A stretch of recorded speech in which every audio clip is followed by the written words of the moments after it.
हाँ तो भाई साहब, कैसे हैं आप लोग। तो आज के वीडियो में मैं आपको बताऊंगा कि आप किसी भी 3D मॉडल को अनरियल इंजन में कैसे इंपोर्ट कर सकते हो। 3D मॉडल्स की बहुत सी वेबसाइट्स आपको मिल जाएंगी, जैसे स्केचफैब, सीजी ट्रेडर या टर्बोस्क्विड। और फैब मार्केटप्लेस तो है ही, उसके बारे में हम पहले ही देख चुके हैं। तो 3D मॉडल के लिए कोई भी ब्राउज़र ओपन कर लो और सर्च करो स्केचफैब।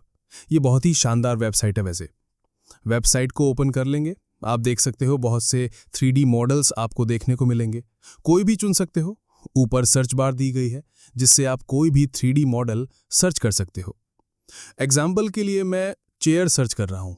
ऐसा करते ही आपको बहुत से 3D मॉडल्स देखने को मिलेंगे। कुछ पेड हैं और कुछ फ्री। हमें फ्री से मतलब है, तो ऊपर फिल्टर में डाउनलोडेबल पर क्लिक कर देंगे तो सारे फ्री 3D मॉडल्स दिखने लगेंगे। आप कोई भी चुन सकते हो। अभी के लिए मैं इस चेयर को ले लेता हूं। आप इसको रोटेट या जूम करके देख सकते हो, जैसे अनरियल में करते हो। नीचे स्क्रॉल करेंगे तो इसके क्रिएटर का नाम आएगा। So thank you for providing the model for free. इस मॉडल की डाउनलोड लिंक मैं डिस्क्रिप्शन में दे दूंगा। फिर उसके ठीक नीचे डाउनलोड का ऑप्शन होगा, उस पर क्लिक कर देना है। ऐसा करते ही बहुत से फाइल फॉर्मेट दिखेंगे।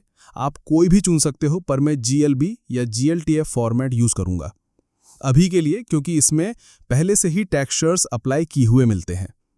तो मैं इसे डाउनलोड कर लेता हूं। डाउनलोड करते ही आपको उस फोल्डर पर जाना है जहां आपने इसे सेव किया था। आप देख सकते हो ये जिप फाइल के फॉर्मेट में डाउनलोड हुआ है। इसे हम एक्सट्रैक्ट कर लेंगे। अब हम चलते हैं अनरियल इंजन पर। उसे ओपन कर लेना है। इसके इंटरफेस के बारे में सबको पता ही है, पहले बता चुका हूं। मॉडल इंपोर्ट करने के लिए कंटेंट ब्राउजर में एक फोल्डर क्रिएट कर लेंगे। राइट क्लिक करके ऊपर न्यू फोल्डर का ऑप्शन मिलेगा, उस पर क्लिक करते ही फोल्डर बन जाएगा। आप चाहो तो नाम भी दे सकते हो। फोल्डर को खोलेंगे, आप देखेंगे कि लेफ्ट हैंड साइड में इंपोर्ट का ऑप्शन शो हो रहा होगा, उस पर क्लिक करना है। ऐसा करते ही फाइल एक्सप्लोरर की विंडो खुल जाएगी। आपने जहां भी मॉडल सेव करके रखा हुआ है वहां चले जाना है। उसे क्लिक करते ही एक नया पॉपअप शो होगा। उसमें कुछ छेड़छाड़ नहीं करना है, बस इंपोर्ट पर क्लिक कर देना है। आप देखेंगे कि मॉडल इंपोर्ट हो गया है।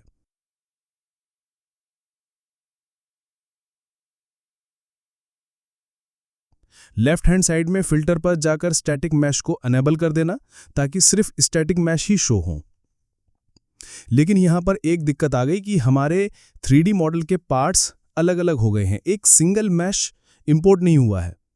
हालांकि आप इन्हें Ctrl+A दबाकर सेलेक्ट ऑल करके व्यू पोर्ट पर ले जा सकते हो, पर तब भी इनके पार्ट्स अलग ही रहेंगे।